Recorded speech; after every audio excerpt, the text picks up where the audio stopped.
안녕하십니까. 8월 12일 월요일 모닝 브리핑입니다. 자, 이번 주 주요 일정부터 살펴보도록 하겠습니다. 이번 주는 이제 8월 12일부터 16일까지입니다. 물론 이제 광복절은 이제 우리는 휴장이죠. 그러나 이제 이날 먼저 이 광복절 15일자 미국 시장에서 또 중요한 지표, 지난주 경제 침체 우려 완화를 보였던 주간 신규 실업 수당 청구 건수도 꼭 좀 지켜봐야 할 것 같습니다. 물론 이제 이번 주에 미국의 이제 소비자 물가 지수가 상당히 좀 중요한 경제 지표라는 것은 뭐 잘 알 겁니다. 자, 왜냐하면 이미 이제 그 지난주 특히 이제 미국의 고용 보고서 이 경기 침체 우려 때문에 주가 급락 이후에 바로 이제 8월 8일자에 발표됐던 주간 신규 실업수당 청구 건수로 인해서 또 시장의 반등을 좀 보여주지 않았습니까? 뭐 금요일장도 미국 시장 강보합 정도로 마감을 했죠. 잠깐 한번 보고 넘어가 보죠. 자, 빔지닷컴 통해서 한번 보죠. 다우지수는 0.13, 나스닥 0.51%, 그 다음에 S&P 500 지수는 0.47% 상승 마감했습니다. 차트를 잠깐 보자면 나스닥 지수부터 보자면 이렇게 되겠죠. 이날 8월 5일자 이제 급락 맞이하고 양봉 200일 이동 평균선에서 단기 바닥을 만들고 이틀 오른 다음에 차익매로 한번 나오고 다시 이틀 연속 상승을 꽤 하고 있습니다. 특히 경제 지표에 의해서 급락, 그 다음에 목요일장 또 경제 지표에 의해서 급등한 흐름이 좀 나왔죠. 자, 그렇기 때문에 이번 주에도 미국의 경제 지표에 의해서 변동성이 나올 가능성이 높다는 점 참고로 하셔야 겠습니다.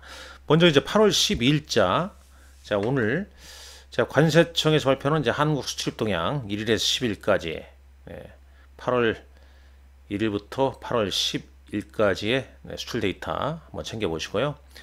뱅크웨어 글로벌이라는 금융 소프트웨어 업체가 공모가 16,000원에 신규 상장합니다. 정부 전기차 화재 관련 회의가 이제 지난 금요일자 열렸고요. 뭐 관련 뉴스도 좀 나왔습니다. 아울러서 이제 9월 초에 전기차 이 종합 대책이 발표가 예정되어 있습니다. 자, 이엔셀이라는 다품목 세포 유전자 치료 개발 업체가 이틀에 걸쳐서 공모 청약이 있고요. 영화 특수효과 제작사인 M83 공모 청약도 이틀에 걸쳐 예정되어 있습니다. 자, 일본 증시는 휴장이고요. 자, 현지 시간으로 이제 트럼프와 일론 머스크의 인터뷰가 예정되어 있다는 얘기도 있습니다. 자, 8월 13일 보시죠. MSCI 정기 리뷰가 예정되어 있습니다. 지금 이제 이번에 이제 편입 가능성이 아주 높은 종목은 LS 일렉트릭인데 최근 주가 흐름은 좋지가 않네요. 자, 기업 밸류업 상장사 간담회가 예정되어 있고요. 국제 우주연구위원회 총회가 부산 백스코에서 개최가 된다고 합니다. 자, 미국의 PPI 생산자 물가지수 현지 시간으로 8월 13일 날 발표가 예정되어 있습니다. 특히 이제 8월 14일 이게 중요하죠. 미국의 7월 소비자 물가 지수. 자, 여기 한번 예상 볼까요? 자, 근원 인플레이션. 근원 인플레이션. 그러니까 에너지와 이제 음식료 가격을 제외한 이제 근원 CPI 같은 경우는 전월 대비해서 지금 어떤가요?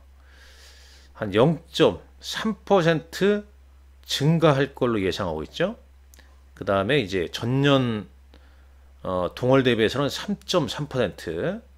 자, 이전에도 3.3이었습니다. 비슷하죠? 그 다음에 이제 헤드라인 CPI 같은 경우는 전월 대비 0.2% 증가할 걸로 예상하고 있습니다. 전년 대비해서는 3.0% 비슷합니다. 자, 8월 15일자는 광복절이죠. 그러나 이제 지난주 이 날짜 미국의 주간 신규 실업 청구 건수가 경기 침체 우려를 좀 완화를 시켰죠. 이번 주에도 이제 어떻게 나오는가 좀 체크를 해 보시고요. 자, 8월 16일 네, 금요일장입니다. 유라클이라는 모바일 비즈니스 플랫폼 전문 기업이 공모가 21,000원에 신규 상장합니다. 그 다음에 효성중공업의 인적 분할 제공시 기한이기도 하고요. 이날 미국의 옵션 만기라는 점도 네, 참고로 하시란 말씀 드리겠습니다. 이번 주 네, 주요 일정, 특히 이번 주는 네, 미국의 7월 CPI, 그 다음에 MSCI 정기 리뷰, 그 다음에 광복절 당일 미국 현지 시간으로 주간 신규 실업수당 정권수와 16일 미국의 옵션 만기, 여하튼 간에 변동성이 계속 나타날 수 있는 한 주다. 왜 그러냐? 다시 딱 차트를 보게 되면 어느 정도 기술적 반등은 나왔다고 볼 수 있겠죠. 물론 이 갭, 이렇게 갭이 아직 벌어져 있긴 합니다만은 강력한 어떤 상승의 모멘텀, 뭐 경제지표겠죠. 지금은요. 이제 실적 발표는 거의 다 했고 8월 여기 이제 일정에 나와 있습니다만 8월 28일이죠. 8월 22일 날 현지 시간으로 미국 잭슨홀 심포지움이 24일까지 열리고 8월 28일자 현지 시간으로 엔비디아 실적 발표가 있거든요. 그러니까 아마 이제 엔비디아 실적 발표하면서 뭐 컨퍼런스 콜에서 어떤 AI 반도체 칩에 대한 젠스랑의 시각, 이 부분이 또 반도체 관련주에 상당히 큰 변동성을 좀 유발시킬 수도 있다는 점 참고를 좀 하셔야 할 것 같고요. 자, 간략하게 주말 지난 금요일장 미국장 보게 되면 일단 지난주는 이제 미국 증시가 급락과 급등에 따른 변동성이 극심했죠. 경기 침체 우려의 급락이 있었고 목요일날 주간 실업 데이터 신규 실업수당 청구 건수 발표에 따라서 좀 완화가 되면서 급등을 했습니다. 네, 이번 주는 앞서 말씀드렸지만 인플레이션 데이터 CPI와 소매 판매 데이터 영향을 좀 받을 것 같고요. 앞서 이제 이 예상치를 좀 말씀을 좀 드렸습니다. 뭐 대략 지금 이 파이퍼 샌들러의 뭐 투자 전략가 마이클 칸트로비치인가요? 뭐 이런 사람도 이제 뭐 이런 얘기를 했네요. 그냥 뭐 좋은 뉴스가 좋을 것이고 이 좋은 뉴스는 실제로 더 좋을 것이고 나쁜 뉴스는 더 나쁠 것이다. 지금 그런 거 아니겠습니까? 금상첨화 설상가상이라는 얘기죠. 좋은 게 나오면 더 좋아지는 거고 안 좋은 거 나오게 되면 설상가상으로 더 안 좋아진다. 이 사람도 잘 모르겠다 그런 얘기입니다. 지금 어떤 이제 뉴스에 따라서 변동성이 커진다는 얘기죠. 그래서 이제 이 마켓 변동성이 우리가 올해 봐왔던 것보다 더 변동성이 좀 커질 수 있다는 점, 그런 점을 얘기를 좀 하고 있습니다. 그러니까 계속 그 변동성에 우리가 예의주시할 수밖에 없는 거죠. 자, 나스닥 지수고요, 다우 지수 반등 어느 정도 보였습니다. 일본 니케이 지수입니다. 금요일자는 석배령 패턴이죠. 일본은 이 8월 5일자의 하락세는 다 막아냈죠. 자, 코스피도 거의 뭐 따라갔습니다. 이런 모양의 음통은 있는데 아직 지금 보게 되면 어떻습니까? 그 내려오는 데드크로스 다 나고 있죠. 5일선과 21선 이미 데드크로스 났고요. 여기 이제 데드크로스 먼저 났지 않습니까? 지금 이제 이건 21선과 61선 데드크로스 났고, 자, 우리 시장도 보면 어때요? 5일선, 21선, 그 다음에 21선과 61선 데드크로스 났고, 그래서 뭐 이렇게 좀 약한 겁니다. 지금 보면요. 우리 시장은 이제 201선 밑에까지 빠졌다가 이제 반등을 좀 이어지고 있습니다만 어떤 국내외 특히 이제 미국의 이슈에 따라서 변동성이 이번 주에도 나올 수 있다는 점. 물론 이제 지난주보다는 이제 변동성이 좀 작아질 수밖에 없겠죠.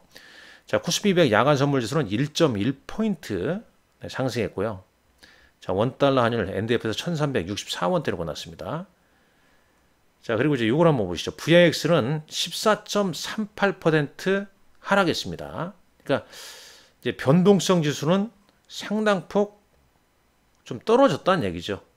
떨어졌다는 얘기입니다. VIX는 여기서 한번 볼까요? 네, VIX를 한번 쳐볼까요? 여기 나올까요? 자, 이게 안 나올 수도 있습니다. 네, 안 나오면 뭐 요거 보면 될 것 같은데. 아, 요 띠커가 아닌가 봅니다. 네, 요 띠커가 아닌 것 같고, 일단 여기서 한번 보겠습니다. 여기 보게 되면, 네, 여기 VIX 있죠? 네, VIX.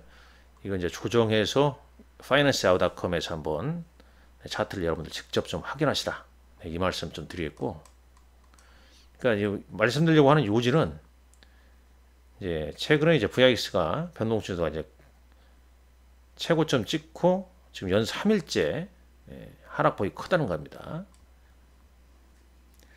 자, 종목단에서는 S&P 500 맵을 보게 되면 어떻습니까? 일단 마이크로소프트, 애플이 이틀째 오르고 있고, 반도체, 엔비디아 목요일날 급등 후에 숨고르기 좀 보이고 있죠. 브로드콤이나 마이크론 테크놀로지 좀 올랐습니다. 마이크론 테크놀로지는 이제 자사주 매입을 하려고 계획 중이다. 뭐 그런 얘기 했었죠. 자, 이틀째 강하게 오르는 종목은 일라일리입니다. 네, 모건 스탠리에서 목표가를 31% 상향 조정했습니다. 1083달러에서 1106달러로 상향 조정했다는 내용. 2분기 실적이 상당히 좀 좋게 나왔죠. 올해 연간 가이던스도 상향 조정했다는 소식. 네, 이런 소식으로 상승했습니다. 자, ETF도 이제 뭐 변동성이 크진 않았겠죠. 보시면 아시다시피 네, 실제 그렇습니다. 뭐 레버리지 ETF, 지수 ETF 조금 올랐고, 자, VIX 관련해서는 변동성, 그러니까 인버스 ETF가 올랐습니다. 자, 위험자산 선호 현상이 잠깐 늘어나면서 비트코인도 최근 오르고 있죠. 비트코인 ETF도 동반 상승했다. 자, 국내 증시는 물론 이제 개별적인 뉴스에 따라서 상승하는 종목군들이 꽤 좀 진행이 좀 되고 있습니다. 네, 보면요. 예를 들면 최근에 지난 금일장 보게 되면 화장품, 그 다음에 뭐 음식료 관련주들 중에서 이제 실적이 잘 나온 종목군들이 상승세가 좀 이어졌는데, 그런데 이제 지수 변동성은 좀 잦아지고 있습니다만 계속 외국인들 현선물 시장에서 오락가락하죠. 장 초반에 선물 매수하다가 기간 뭐 금투나 투신해서 매수 들어오면은 거기다 대고 팔고, 계속 그런 선물 시장에서의 변동성이 좀 나오고 있다는 거죠. 물론 이제 폭은 좀 작아지고 있습니다. 이 트레이딩 할 정도의 이 폭이 지금 잘 안 나오고 있습니다. 지금 보면요. 네. 그리고 이제 개별적인 어떤 뉴스, 뭐 지난주 금요일 같은 경우는 2차전지 관련주가 뭐 대전자레인지 같은 경우 11% 상승하고, 대부분 이제 2차전지 관련주가 좀 상승이 있었죠. 뭐 태양광 관련주랄지, 그리고 이제 화장품 같은 경우는 이제 한국콜마 실적 발표 잘 나왔죠. 그 다음에 뭐 미용 쪽으로는 메디톡스도 실적이 잘 나오면서 움직임이 좀 나왔습니다. 그리고 뭐 순환매상, 뭐 제약바이오, 뭐 이런 쪽으로 계속 좀 흐름이 좀 나오고 있는데, 뭐 지난주에 나왔다는 게 이번 주도 계속 이어질지 그거 뭐 체크해봐야 하거든요. 지금 이제 이런 이제 추세가 깨지고 아직, 그러니까 사실상 그렇습니다. 이 추세가 만들어지는 장에서 이 수익률이 좋지, 지금같이 변덕스러운 변동성 자세는 수익률이 잘 안 나오거든요. 그럼 어떻게 하냐? 뭐 종목을 좀 압축을 할 수밖에 없겠죠. 자, 거기서 우리가 파악할 때 중요한 거, 결국은 뭐 시장 주체인 외국인이나 기관이 어떤 종목을 꾸준하게 사냐, 이걸 이제 파악을 해야 됩니다. 자, 지난 8월 5일부터 봤을 때는 외국인은 삼성 바이오로스를 가장 많이 샀습니다. 그 다음에 기관은 셀트리온이네요. 근데 이제 급락 하루 지난 후에 8월 6일부터 보게 되면 외국인은 SK 하이닉스를 1,300억씩 샀습니다. 그 다음에 KTNG, 삼성 바이오로스고요. 기관은 레버리지 ETF, 셀트리온 요 정도 샀습니다. 자, 코스닥 보시죠. 자, 8월 5일부터 가장 순매수 많았던 종목은 외국인 기관 알테오젠이었습니다.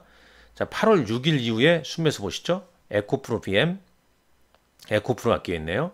기간은 여전히 알테오젠 위주로 좀 순매수를 좀 보였다는 점 참고를 좀 하시면 될 것 같습니다. 자, 일정에 대해서는 맨 먼저 앞서서 좀 말씀드렸기 때문에 그 부분 참고하시고, 자, 여하튼 간에 이번 주도 추세가 아니기 때문에 계속 이 변동성에 따라서 시장이 오르락내리락 하면서 미국의 경제지표 꼼꼼히 좀 잘 좀 챙겨 보셔야 할 것 같습니다. 그러나 중요한 건 뭐 이런 말은 아니겠습니까? 약세론자, 비관론자가 되면 돈을 벌지 못한다는 이런 말. 뭐 그래도 긍정적으로 생각하자. 시장을 냉철하게 바라보되 긍정적으로 대응하자. 이 말씀 드리면서 모닝 브리핑 마치도록 하겠습니다. 감사합니다.